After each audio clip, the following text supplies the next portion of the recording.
Hi అండి. మామిడికాయ పప్పును ఇలా తయారు చేశారంటే పుల్ల పుల్లగా, టేస్టీగా చాలా బావుంటుంది. ఎలా తయారు చేసుకోవాలో చూసేద్దాం. ముందుగా చిన్న గ్లాస్ తీసుకొని 2 గ్లాసుల దాకా కందిపప్పును వేసుకోవాలి ప్రెషర్ కుక్కర్‌లోకి.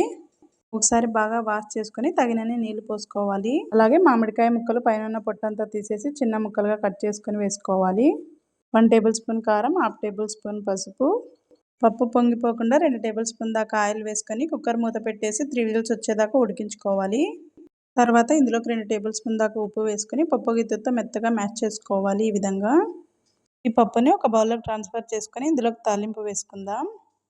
ఇప్పుడు కరివేపాకు, కొత్తిమీర, శనగపప్పు, ఉద్దిపప్పు, జీలకర్ర, ఆవాలు, అలాగే ఎండుమిర్చి, వెల్లుల్లిపాయలు. స్టవ్ పైన కడాయి పెట్టి ఆయిల్ వేసుకొని హీట్ అయిన తర్వాత ఇవన్నీ వేసుకొని బాగా ఫ్రై చేసుకొని పప్పులో కలిపేసుకోవాలి. అంతేనండి, మామిడికాయ పప్పుని ఇలా తయారు చేశారంటే చాలా టేస్టీగా ఉంటుంది. ఈ వీడియో మీకు నచ్చినట్లయితే లైక్ చేయండి, షేర్ చేయండి, సబ్స్క్రైబ్ చేసుకోండి. Thank you for watching.